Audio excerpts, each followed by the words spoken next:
Wakawa watu wana coordinate. Bwana mimi nimekata tiketi 20 huko. Wewe uko Nyamisati una ngapi? Bwana mimi na 50. Hapa tuna 70.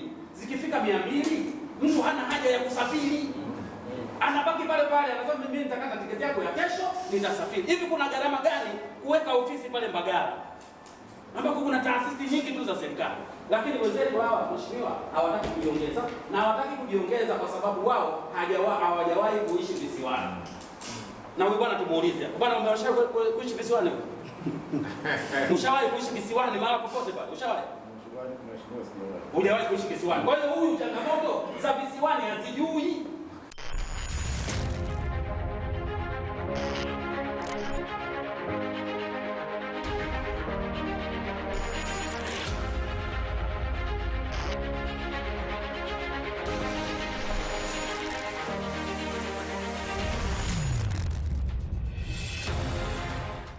Mazungumzo kwa ajili ya kivuko chetu.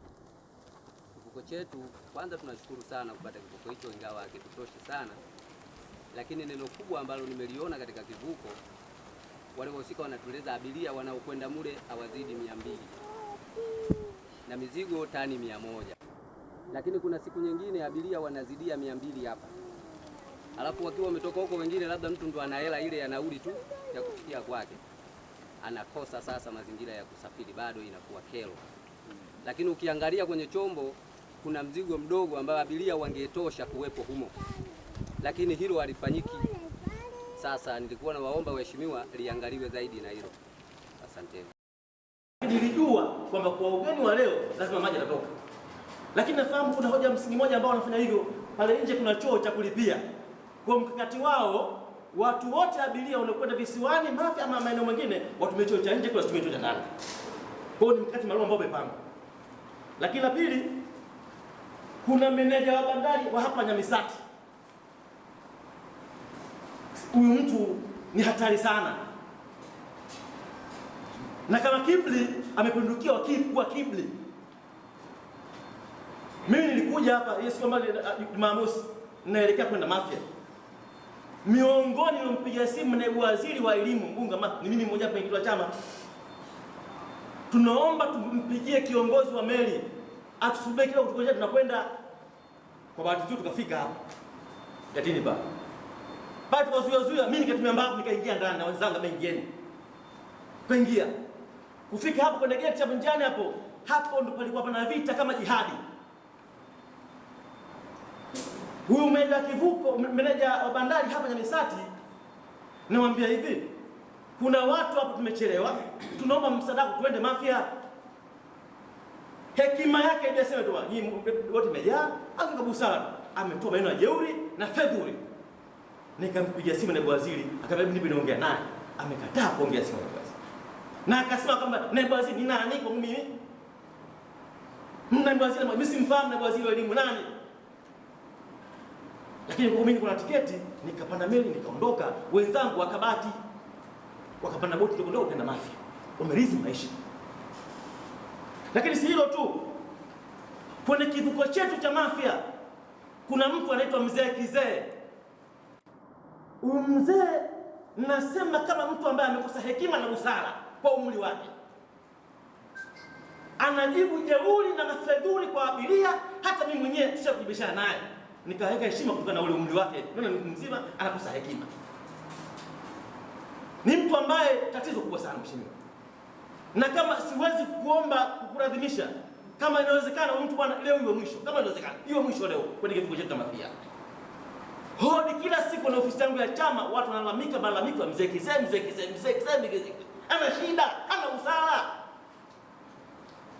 Lakini mheshimiwa waziri, kuna mzee mmoja anaitwa Mzee Mgeta. Naye ameanza. Naye ana shida. Lakini shida yake yeye kwa kuwa hajala kwa spidi kubwa, anaweza akarekebishika.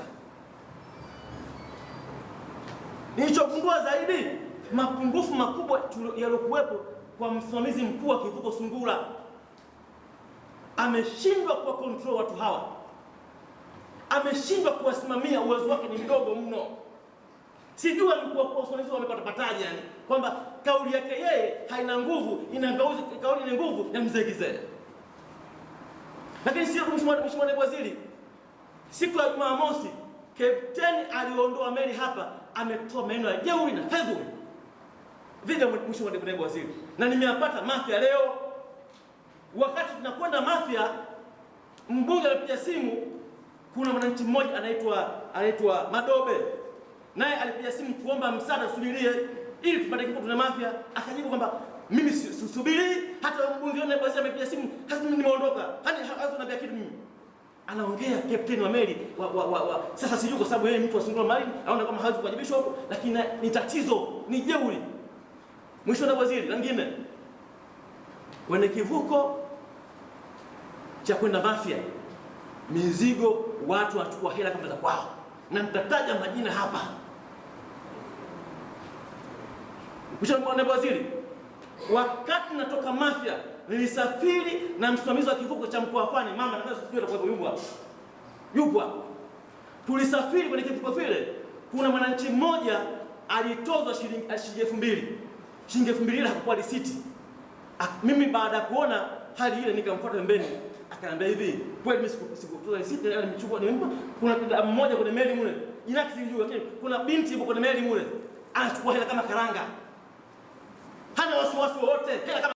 Tatizo la huyu bwana, kila anapokuja pale anataka apite bure. Anakuja kwamba mimi katibu wa CCM nataka nipite.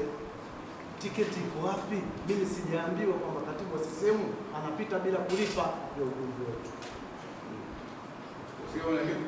Na mbili, huyu bwana alishawahi kule akapewa kibali cha kupita bure, ana mizigo, na mwambie wewe umepewa fursa kupita bure, msamaha kupita sawa, mizigo ulipie, hataki.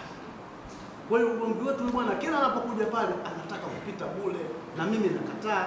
Ndio taratibu nilizopewa na TEMESA kwa kila anayepita hapa alipe, isipokuwa wale watu ambao walioelekezwa kwamba wapite. Polisi wanakuja na taarifa zao, wapo wasema kama mimi na wajibu vibaya au nazuia.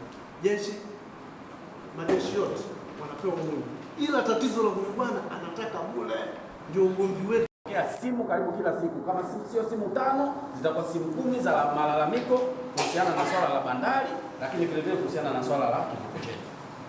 Lakini nilikwenda mbali zaidi, Mheshimiwa Waziri, nadhani tarehe 12 mwezi wa 3 niliandika barua wizarani, lakini tarehe 20 ya mwezi wa 6 na mwezi wa 5 niliandika barua specifically kwenda TEMESA na kwenda bandari kuhusiana na hoja ambazo naletewa kila siku. Kwa Mheshimiwa Waziri, kwa ufupi kabisa, mimi nataka nizisome tu zile changamoto kwa haraka kwa kila upande ambazo zinazokabili bandari pamoja na kivuko chetu. Mheshimiwa Waziri, nitaanza na malalamiko ya wananchi wa jimbo la Mafia juu ya usimamizi na tozo za bandari ya Kilindoni iliyoko Mafia pamoja na Nyamisati iliyoko Kibiti. Na hoja katika eneo hili, mimi nilipokea malalamiko karibu 10 na malalamiko 9 yanahusiana na tozo mbalimbali. Nitasoma kwa ufupi kabisa. Eneo la kwanza inasema mizigo kulipwa wafeji mbili. Mheshimiwa Waziri, hii imeshazungumzwa katika hotuba au taarifa fupi ya Mheshimiwa Mkuu wa Wilaya, imeelezwa vizuri. Kimsingi mizigo yetu inapofika katika bandari hii inatozwa na inapofika katika bandari ya Mafia inatozwa. Sasa kwa haraka mtu anaweza asione, naomba nidadavue kidogo. Mizigo hutozwa wafeji katika bandari ya Nyamisati na pia bandari ya Kilindoni pale Mafia. Utaratibu huu unasababisha gharama za usafirishaji wa mizigo kuwa kubwa, lakini pia bei za bidhaa za chakula na bidhaa za biashara upande wa Mafia kuwa kubwa sana, na hivyo kumwongezea ugumu wa maisha mwananchi wa Mafia. Mathalan, soda, nilitolea mfano wa soda ambayo katika maeneo mengine ya mkoa wa Pwani inauzwa shilingi 500, kwa Mafia itauzwa shilingi 800 mpaka 1000 soda, kwa sababu ya tozo hizi mbalimbali, na vile vile vitu kama vifaa vya ujenzi na vitu vingine vyote, kwa sababu ya tozo hizo inasababisha hata gharama ya maisha na gharama ya bei ya bidhaa kuweza kuongezeka. Eneo la pili, kutokuwa na kiwango maalum cha kutoza wafeji kwa mizigo. Kwa hiyo hata iko kiwango chenyewe nacho, kama ulisikia pale kwamba wale hakina kiwango, wakati mwingine hakipimwi wala nini, unaambia hii hapa bwana ni CBM, hii hapa ni kitu gani, unalipishwa kitu ambacho watu hawakielewi. Katika hili haieleweki unit ipi inatumika katika kutoza wafeji kwa mizigo, kama ni uzito yani weight au ujazo ambao ni CBM. Utaratibu unaotumika ni kukadiria kiwango cha malipo kwa kila mzigo kulingana na aina ya mzigo, jambo ambalo sio sawa sawa.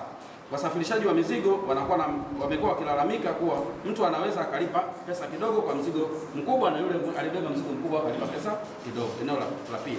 Eneo la tatu, bidhaa za serikali kulipiwa wafedi. Nadhani nimeshazungumzwa, Mheshimiwa Mbunge amenielezea vizuri kabisa kwamba bidhaa za serikali, madawa, madaftari, saa nyingine tunakuwa na nguzo za umeme, nazo hizo zote inabidi zilipiwe wafedi hapa, zilipiwe wafedi Mafia. Kitu ambacho nadhani nacho vile vile kinakuwa na mkanganyiko mkubwa sana. Sehemu ya 4, kutokuwepo kwa vifaa vya ukaguzi wa mizigo na abiria. Mheshimiwa Waziri, hapa mpaka sasa hivi tunapozungumza hakuna kifaa cha aina yoyote cha ukaguzi wa aina yoyote, kwamba unaweza ukapita na silaha ya aina yoyote, ukapita na mzigo wa aina yoyote, uwe halali uwe haramu, ukapita nao kwenye bandari, ukapita nao kwenye kivuko na ukafika nao Mafia. Lakini hivyo unaweza kutoka nao Mafia, ukafuka na silaha yako iwe halali iwe haramu, ukafika nayo mpaka Dar es Salaam. Hakuna scanning machine, hakuna hata zile za mkono za kuonyesha kwamba wewe umebeba kitu gani, ni kama cha athari ya aina yote, hakuna hiyo pia. Sasa niliona kwa upande mmoja kwa namna moja au nyingine inaweza baadaye kutuletea riski kubwa sana.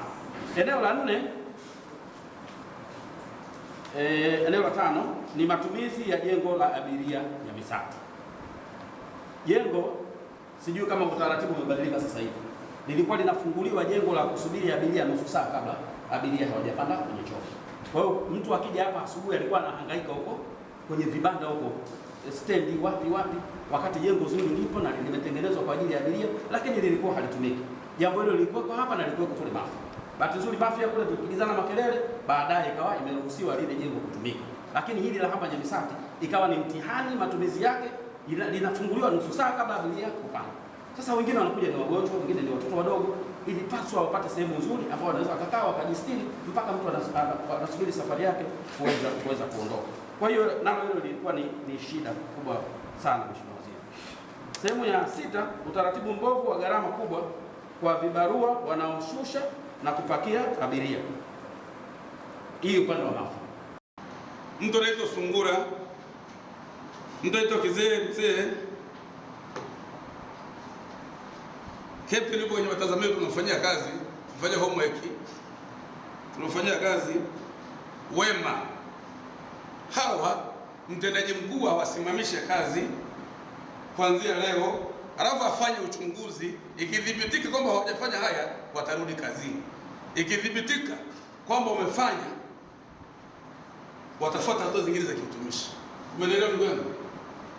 Narudia tena, mtu anaitwa hapa Mgeta, Mzee Kizee, Sungura na Wema, hawa wasimamishwe kazi, wapime uchunguzi. Kwa hiyo tuwe na timu ndogo hapa, hiyo hoja wote haya maelezo haya lazima yawe documented. Kama itaonekana kwamba hujatenda, utaendelea na kazi yako.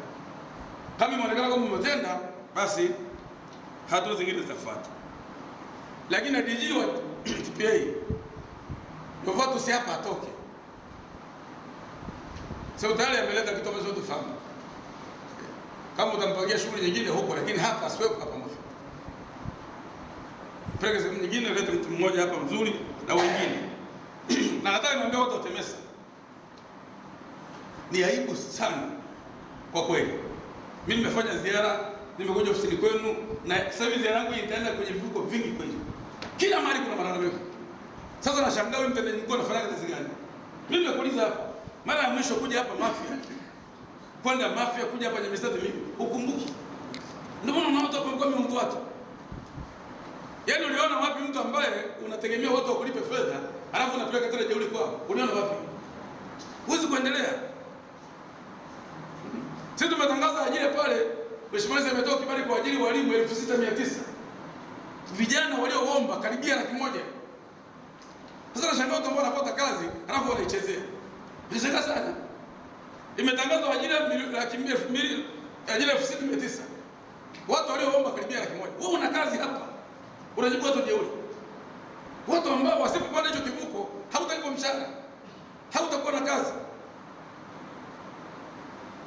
Mimi nafikiri hii kuzungumza mtendaji mkuu wa TEMESA hadharani ilikuwa kwangu leo mara ya mwisho kumzungumza hadharani. Nadhani tunafanya shughuli hatua. Sasa vinginevyo tutaonekana wote hatuwezi kufanya kazi, kwa sababu kila mahali ukigusa kuna malalamiko. Kwangu mimi, kwa mtu wa kawaida tu ambaye mimi sio mtendaji, haya mambo huhitaji hata kuchukua wiki.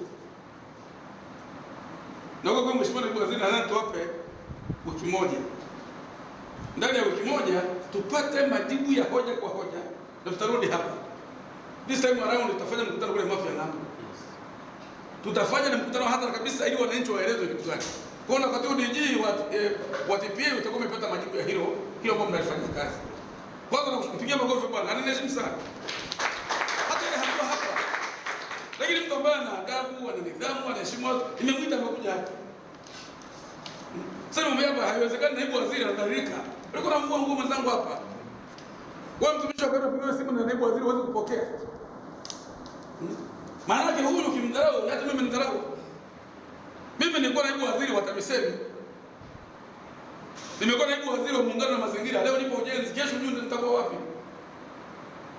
Kwa leo kama unamdharau naibu waziri mwenzangu, hata kesho hata mimi utanifanyia hayo hayo.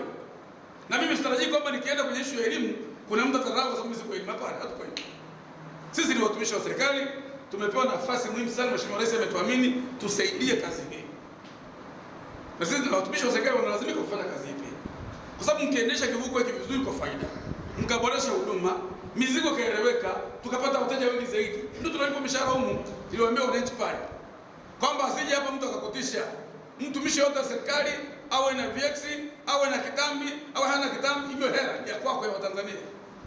Kwa analazimika kuwa na discipline hali ya juu anapotoa huduma kwa watu. Ndio bado naomba kama hata mtu amekuja hapo ofisini, usifunge ofisi kwa sababu ndio umefika. Hapana. Cha muhimu hudumia kwanza wale watu ambao umekuta pale ofisini.